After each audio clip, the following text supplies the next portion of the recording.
Hello दोस्तों। तो आज हम पढ़ेंगे सिक्स्थ चैप्टर, जिसका नाम है त्रिभुज। छठा चैप्टर, जिसको अंग्रेजी में बोलते हैं ट्रायंगल।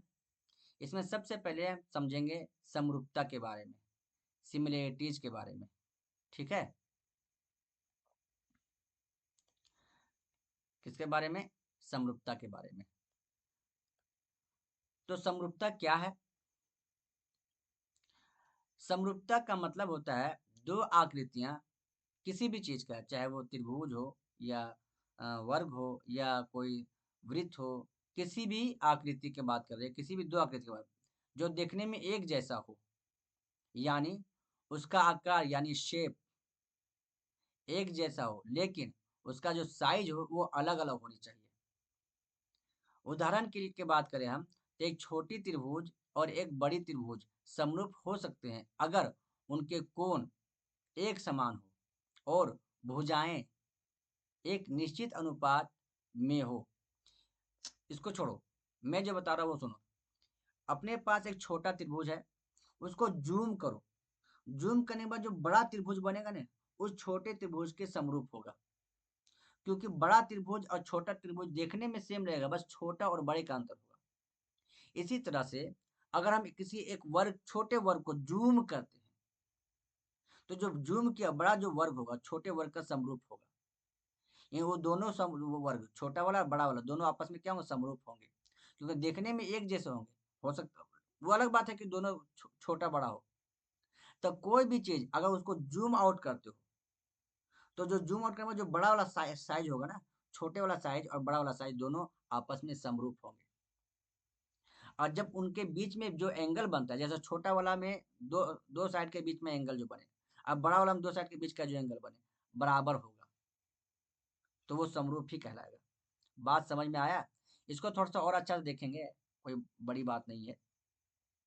ठीक है, समरूपता के क्या नियम हो सकते हैं? समरूपता के नियम क्या हो सकते हैं? तो समरूपता के अगर नियम की बात करें, हाँ, सबसे पहले समरूपता के नियम नहीं, समरूपता के मुख्य बिंदु देखते हैं। मुख्य बात क्या है? सबसे पहली बात तो ये है कि कोण बराबर होते हैं, और दूसरा अनुपात जो होगा, भुजाओं का अनुपात बराबर होगा। लेट मी शो, चलो बताते हैं, थोड़ा सा देख लो। अपने पास दो त्रिभुज यहाँ पे है। एक त्रिभुज है ये वाला, एक त्रिभुज है ए, और ये त्रिभुज है ये। इसको मान लेते हैं ए बी सी, ये हो गया डी ई एफ। अब इसका सभी कोण बराबर, यानी कि एंगल ए एंगल डी के बराबर होगा, एंगल बी एंगल ई के बराबर होगा, और एंगल सी एंगल एफ के बराबर होगा। यानी कि एंगल ए जो होगा वो एंगल डी के बराबर होगा, एंगल बी जो होगा वो एंगल ई के बराबर होगा, और एंगल सी जो होगा वो एंगल एफ के बराबर होगा। और अगर ऐसा है तो ये दोनों त्रिभुज आपस में क्या समरूप है? ये साइन जो है ना, ये समरूप का साइन है। ठीक है। दूसरी बात क्या है कि जब दो त्रिभुज का अनुपात जो होगा ना, दो त्रिभुज के भुजाओं का अनुपात वो बराबर होगा। जैसे अगर हम बात करें ए बी की, ए बी बटा डी ई बराबर होगा बी सी बटा ई एफ, बराबर होगा ए सी बटा डी एफ की। बात समझ में आया? चलो आगे चलते हैं। अब कुछ नियम देखते हैं। समरूपता के मेनली तीन नियम होते हैं, हालांकि चार नियम किताबों में है। ए को ही हम लोग लिख दिया है, किताब में लिख दिया है एक जगह पे, और ए दोनों एक ही चीज है, इसमें कोई अंतर नहीं है। ए ही ए है। ठीक है, तो कंफ्यूज नहीं होना है। अब ए क्या होता है, कौन कौन कौन क्या होता है? तो मैंने अभी बताया था कि जब दो त्रिभुज का दो त्रिभुज का कोण बराबर हो, इन्हें एंगल ए एंगल डी के बराबर हो, एंगल बी एंगल ई के बराबर, एंगल सी एंगल एफ के बराबर हो, तो ये दोनों त्रिभुज समरूप होंगे। किस रूल से? तो होंगे ए से, ए से होगा। बात समझ में आया? बात समझ में आया कि नहीं आया? आगे चले। हाँ, जैसे इसमें देखें, अपने पास दो त्रिभुज लिख ही देते हैं ना भाई। लो, ये ए है, ये बी है, ये सी है, ये डी है, ये एफ है, ई है और ये एफ है। ठीक है, तो हम ये बोलेंगे कि एंगल ए जो होगा वो एंगल डी के बराबर होगा, एंगल बी जो होगा वो एंगल ई के बराबर होगा, और एंगल सी जो होगा वो एंगल एफ के बराबर होगा। यही त्रिभुज आपस में कहलाएंगे त्रिभुज ए बी सी समरूप होगा त्रिभुज डी ई एफ के। कैसे होगा? तो ए से होगा। बात समझ में आया? चलो आगे चलते हैं,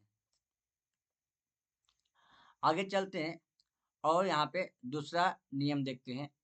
दूसरा नियम कहता है कि अगर दो त्रिभुज अपने पास हो, दो त्रिभुज अपने पास हो, एक त्रिभुज ये और एक त्रिभुज ये, ए बी सी, और यहाँ पे डी ई और एफ, तो दोनों त्रिभुज के भुजाओं का जो अनुपात होगा, यानी ए बी बटा डी ई बराबर बी सी बटा ई एफ बराबर ए सी बटा डी एफ। ये वाला एफ है, ये नहीं है, ये एफ है। ठीक है, एफ, ये बराबर होगा। ठीक है, यहाँ पे दिखाया भी गया है कि अगर इसको हम मान लेते हैं 2 और इसको मान लेते हैं 3, इसको मान लेते हैं 4, ये हो गया 4, ये 6 और इसको 8 मान लेते हैं, तो 2 बटा हो जाएगा आपका जाके 4, और ये 3 बटा हो जाएगा 6 बराबर, ये हो जाएगा आपका जाके 4 बटा हो जाएगा 8। सबको सोल्व करोगे तो 1/2 ही होगा। बात समझ में आ रहा है? आगे चले, चलो ठीक, आगे देखते हैं, है ना बाबू? ठीक है, आगे देखते हैं तीसरा नियम। तीसरा नियम ये कहता है कि दो त्रिभुज हो, कितने त्रिभुज हो? फिर से देखो, दो त्रिभुज हो, A B C D E F, इन दोनों त्रिभुज में भुजा ए डी बटा ए बी बटा डी ई बराबर डी ई बटा डी ई नहीं, ए सी बटा डी ई हो, ए बी बटा डी और ए सी बटा डी एफ हो, डी एफ रे, क्या हम लिखते हैं, डी एफ हो। तो इनके बीच बनने वाले कोण, ये वाला कोण, ये वाला कोण, एंगल एंगल ए बराबर एंगल डी, ऐसा हो, तो ये दोनों त्रिभुज आपस में क्या होंगे? समरूप होंगे। त्रिभुज ए बी सी समरूप होगा त्रिभुज डी ई एफ के। किससे होगा? तो एस ए एस से होगा। बात समझ में आ गया? आगे चले, चलो अब देखते हैं थेल्स प्रमेय। एक साइंटिस्ट है थेल्स, उन्होंने समरूपता के आधार पर एक प्रमेय दिया है जिसको बोलते हैं थेल्स प्रमेय। थेल्स का साहब का कहना है कि यदि किसी त्रिभुज की एक भुजा, यदि किसी त्रिभुज, यदि किसी त्रिभुज, ये त्रिभुज है, ये त्रिभुज ए बी सी, यदि किसी त्रिभुज की एक भुजा के समांतर, यानी कि बीसी के समांतर एक रेखा खींची जाए, एक रेखा खींच देते हैं, जो दो अन्य भुजाओं कौन बच गया? ये ला ए बी और ए सी बच गया, कि भिन्न भिन्न बिंदुओं पर प्रतिच्छेद करता है। मान लो बी सी ए बी पर एक बिंदु ये है डी, और ए सी पे एक बिंदु ये है ई, और इन दोनों को प्रतिच्छेद करते हुए डी ई जो है बी सी के समांतर एक देखा गया है।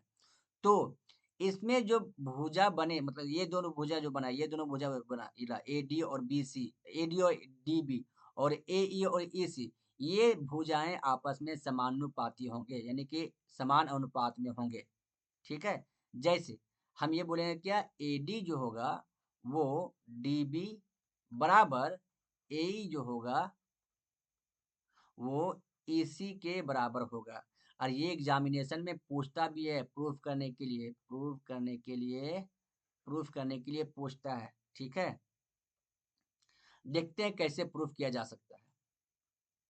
तो सबसे पहले क्या करेंगे, हमें दिया जाता है कि एक त्रिभुज है,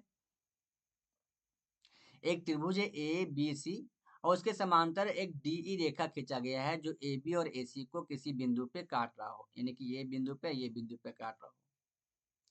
तो हमें सिद्ध करना है, क्या करना है हमें सिद्ध करना क्या है कि जो AD है, AD बटा DB बराबर AE बटा AC ये बराबर है या नहीं है। क्या करना है? सिद्ध करना है कि AD बटा DB और AE बटा AC बराबर है या नहीं है। तो हम क्या करेंगे? हम सबसे पहले एक छोटा सा इसमें मॉडिफिकेशन करेंगे। मतलब B को E से मिलाएंगे और C को D से मिलाएंगे और AE पर एक लंब खींचेंगे DM, ये लंब है, याद रखना ये क्या है, ये एक लंब है। और AD पर EN एक लंब खींचेंगे। ठीक है, आगे चलते हैं। तो उससे क्या बनेगा? क्या ये लंब है, ये क्या है? अब ये लंब है, ये लंब है। ठीक है ना? हाँ, और हमें सिद्ध क्या करना है बबुआ? सिद्ध करना है हमें कि जो AD जो है बटा DB बराबर AM, AM नहीं, सॉरी AM नहीं बोलेंगे, सॉरी AM नहीं बल्कि AE बटा AC, ये सिद्ध करना है मुझे। तो हम क्या करेंगे ना, हम देख चलते हैं त्रिभुज ADE का एरिया निकाल लेते हैं, का क्षेत्रफल देख लेते हैं, का क्षेत्रफल चलते देख निकालते हैं। तो जब इसका क्षेत्रफल निकालेंगे, इसका क्षेत्रफल निकालेंगे फॉर्मूला होगा 1/2 आधार गुने ऊंचाई, है ना? आधार गुना ऊंचाई, आधार गुना ऊंचाई होगा। अब आधार हमको अगर इसको मानते हैं, AD को आधार मानते हैं, तो इसको ऊंचाई कौन होगा? EN होगा। अगर इसको हम ऊंचाई मानते हैं AD को 1/2, AD अगर ऊंचाई हो गया, आधार हो गया, तो ऊंचाई क्या होगा? ऊंचाई होगा EN लिखो या NE लिखो, ये हो गया ऊंचाई। इक्वेशन 1 मान लेते हैं इसको। ठीक है, उसके बाद हम त्रिभुज किस में चलेंगे? त्रिभुज DBE में चलते हैं। त्रिभुज BDE का क्षेत्रफल निकालते हैं, का क्षेत्रफल निकालते हैं। तो इसका क्षेत्रफल क्या होगा? बराबर 1/2 आधार इंटू ऊंचाई, जाहिर सी बात है, आधार इंटू ऊंचाई होगा। ठीक है, तो आधार इसका क्या होगा? अगर आधार इसका, सुनो जरा, अगर हम आधार इसको माने, किसको माने? इसको माने, याद रखो, देख लो ये वाला, अगर हम इसकी बात करें,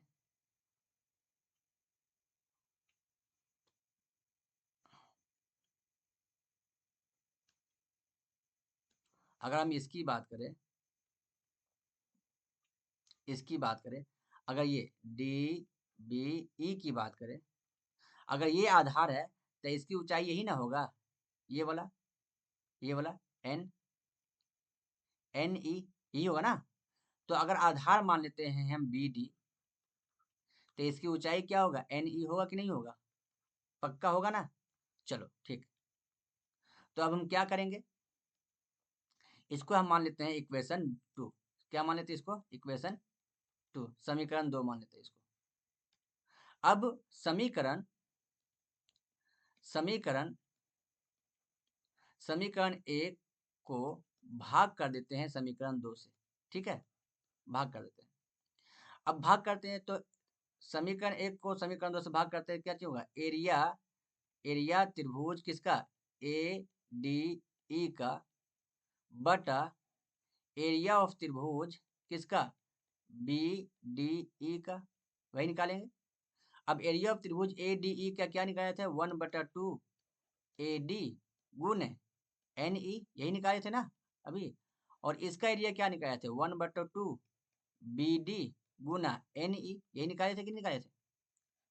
ठीक है ना? NE, ठीक। अब ये NE कट जाएगा, 1/2 कट जाएगा, तो निकलेगा क्या अपना? एरिया ऑफ त्रिभुज ADE क्या बच जाएगा? बटा एरिया ऑफ त्रिभुज BDE बराबर क्या बच जाएगा? AD बटा BD बच जाएगा। इसको हम मान लेते हैं इक्वेशन, इक्वेशन मान लेते हैं, कुछ मान लेते हैं इसको, क्या मान ले इसको? अल्फा मान ले, इक्वेशन अल्फा मान लेते हैं इसको। ठीक है, इक्वेशन अल्फा मान लेते हैं। चलो, अब क्या करेंगे? अब चलते हैं, अब चलते हैं हम त्रिभुज, अब त्रिभुज चलते हैं AED में। त्रिभुज त्रिभुज ई डी का क्षेत्रफल। अगर इसका क्षेत्रफल निकाले सेम, अगर हम इसके क्षेत्रफल निकालें तो 1/2 1/2 आधार, तो आधार इस बार इसको मानते हैं हम, ए ई को माने अगर आधार, तो इसका ऊंचाई क्या होगा, ये वाला होगा डीएम। पक्का होगा कि नहीं होगा, देख लो। अगर हम ए ई को अगर हम आधार माने तो यही ना मेरा होगा डी, और इसको एम मान लेते हैं, यही ना होगा डीएम। तो डीएम मेरा क्या हो जाएगा, ऊंचाई हो जाएगा। ठीक है, इसको इक्वेशन मान लेते हैं। इधर कितना था, इसको इक्वेशन मान लेते हैं 3। ठीक है, इसी तरह से फिर चलते हैं त्रिभुज इसमें डीईसी में, डीईसी में चलते हैं। त्रिभुज डीईसी का क्षेत्रफल निकाल लेते हैं। त्रिभुज डीईसी का क्षेत्रफल वालों का जो 1/2 आधार। इस बार देखो, अगर सिर्फ हम इसकी फिगर बनाए, सिर्फ इसका, तो कुछ ऐसा फिगर बनेगा, ऐसा, ऐसा और ऐसा बनेगा। ये हो जाएगा डी, ये हो जाएगा ई, और ये हो जाएगा सी। अगर हम इसी को अगर हम आधार माने तो गौर से देखो इसकी ऊंचाई क्या होगी। इसकी ऊंचाई ये वाला नहीं होगा, यही होगा ना, ये वाला एम है ना, ये एम है ना, इसकी ऊंचाई देखो ये ना है। तो इसकी ऊंचाई क्या कहलाएगा, डी एम कहलाएगा। बोलो कहलाएगा कि नहीं कहलाएगा। जब ये डी एम कहलाएगा तो इक्वेशन इसको क्या मानेंगे, इक्वेशन 4 मान लेते हैं। और इक्वेशन 1 और इक्वेशन 3 इक्वेशन 4 क्या करें हम, एक मिनट रुको। ठीक है, तो देखते हैं, स्लाइड खत्म हो गया था, स्लाइड बना रहे थे। ठीक है, तो देखते हैं, ये हो गया इक्वेशन 3, ये हो गया इक्वेशन 4। अब इक्वेशन 3 और इक्वेशन 4 को क्या करेंगे, समीकरण समीकरण 3 को भाग कर देते हैं 4 से। ठीक है, समीकरण 3 को समीकरण 4 से भाग करते हैं तो क्या होगा, एरिया ऑफ त्रिभुज ए ई डी बटा एरिया ऑफ त्रिभुज डी ई सी बराबर क्या होगा, 1/2। इसका आधा हो गया था ए ई और गुने डी एम, इसका ऊंचाई था, बटा इसका आधार क्या हो गया था, इसका आधार था ई सी, और इसका भी ऊंचाई था क्या, डी एम। क्या था, डी एम। डीएम से डीएम कैंसिल, 1/2 से 1/2 कैंसिल। तो क्या बच गया अपने पास, एरिया ऑफ त्रिभुज ए ई डी बटा area of triangle D E C बराबर क्या बच गया, ए ई बटा ई सी। क्या बच गया, ई सी। ठीक है ना। अब इसको इक्वेशन मान लेते हैं बीटा। क्या मान लेते हैं, बीटा। याद रखना है एक चीज, ध्यान रखना बाबू, एक चीज ध्यान रखना, मैं क्या बता रहा हूँ सुनो। कि जब अपने पास बता देते हैं कि अपने पास जब दो त्रिभुज का आधार सेम हो, जैसे दो त्रिभुज हो, एक और देखो, ये दो पैरेलल लाइन हो, समांतर रेखा हो ए बी और सी डी, और इससे बनने वाले दो त्रिभुज यानी A B D, A B D, और त्रिभुज A B C, A B D और ए बी सी, इन दोनों त्रिभुज का एक भुजा सेम है, एक भुजा क्या है, बराबर है, और ये भुजा इसके समांतर है। तो इससे क्या साबित होता है, अगर ऐसा कभी त्रिभुज मिले तो समझ लेना कि ये वाला त्रिभुज का एरिया और ये वाला त्रिभुज का एरिया बराबर होगा। यानी area of triangle A B D B D बराबर होगा area of triangle A B C के। और ये रूल अप्लाई करने वाले अभी यहाँ पे। ठीक है, यहाँ पे देखो, हम क्या बोल रहे हैं, हम ये बोल रहे हैं कि क्या ये वाला DE और BC पैरेलल है कि नहीं, समांतर है कि नहीं। और ये वाला त्रिभुज एरिया, ये वाला एरिया एरिया BDE बराबर होगा कि नहीं होगा, एरिया ऑफ DEC के बराबर होगा कि नहीं होगा। क्यों, क्योंकि आधार सेम है दोनों का, आधार सेम है और ये आधार इसके पैरेलल है, समांतर है, तो इससे बनने वाले दो त्रिभुज क्या होंगे, बराबर होंगे। और इसका इस्तेमाल करना है हमें, इसको मान लेते हैं 5, मान लेते हैं भाई 5, इक्वेशन 5।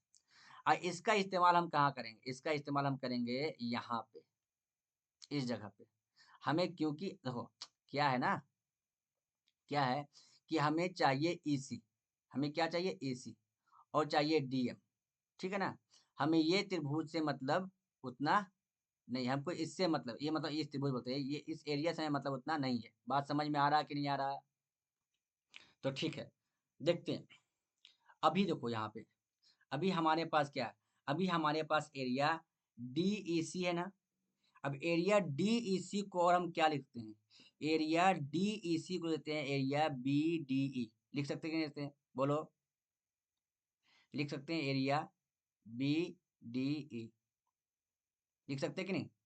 चलो, जब ऐसे लिख सकते हैं तो हम ये बोलेंगे, क्या हम बोलेंगे, अपने पास जो एरिया था, अपने पास जो एरिया था, क्या था, एरिया, एरिया मतलब क्षेत्रफल, क्षेत्रफल अपने पास था ADE बटा क्षेत्रफल क्या था मेरा, BDE बराबर क्या था मेरा, क्या बचा था मेरे पास, मेरे पास बचा था, कहाँ है,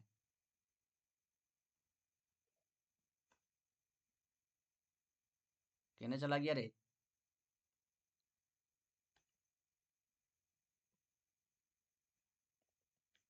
देखो यहाँ पे AD बटा BD बचा था, अपने पास क्या बचा था, AD बटा AD, AD AD बटा BD बचा था, बचा था ना, ये वाला एरिया। अच्छा, मुझे और एक चीज और क्या था, एक था एरिया ऑफ ADE, इसी को लिखे थे हम AED बटा एरिया ऑफ DEC, DEC बराबर क्या होगा, एरिया ऑफ DEC बराबर क्या होगा, ये था अपने पास ये वाला एरिया, एरिया AE बटा EC, ये था ना अपने पास। अब गौर से देखो, गौर से देखो, हमने अभी बताया था कि BDE बराबर होता है एरिया ऑफ DEC, है ना। एरिया ऑफ BDE बराबर होता है एरिया ऑफ DEC के। तो DEC के जगह पे BD लिख सकते हैं, BD लिख सकते हैं ना। तो लिखते हैं एरिया ऑफ ADE बटा एरिया ऑफ BDE, BDE बराबर होता है AE बटा EC। होगा कि नहीं होगा, बोलो, होगा ना। जब ये होगा, अब इसको मान लेते हैं इक्वेशन, इक्वेशन मान लेते हैं इसको कुछ, मान लो अल्फा बीटा इसको मान लेते हैं भैया। मान लो इक्वेशन है, ये A हो गया और ये इक्वेशन B हो गया, ठीक है ना, इक्वेशन B हो गया। तो हम बोलेंगे समीकरण, समीकरण समीकरण A और B से, क्योंकि देखो ये वाला समीकरण है, ये वाला समीकरण बराबर है कि नहीं, एरिया ऑफ ADE बटा area of BDE, area of ADE बटा एरिया ऑफ BD। जब ये बराबर है तो हम ये बोलेंगे कि क्या बोलेंगे कि AD बटा BD बराबर हो जाएगा AE बटा EC के। ऐसे से हमें ये सिद्ध हो जाता है, ये सिद्ध हो जाता है। बात समझ में आया, धन्यवाद, थैंक यू, थैंक यू। अब अगर ये वीडियो अच्छा लगे तो बहुत प्रेम से इसको सब्सक्राइब करेंगे, शेयर करेंगे और कमेंट में कुछ ना कुछ तो ज़रूर लिखेंगे, बस प्रेम से लिखेंगे। और कुछ समझ में ना आए तो वो भी बताएँगे कमेंट में। धन्यवाद।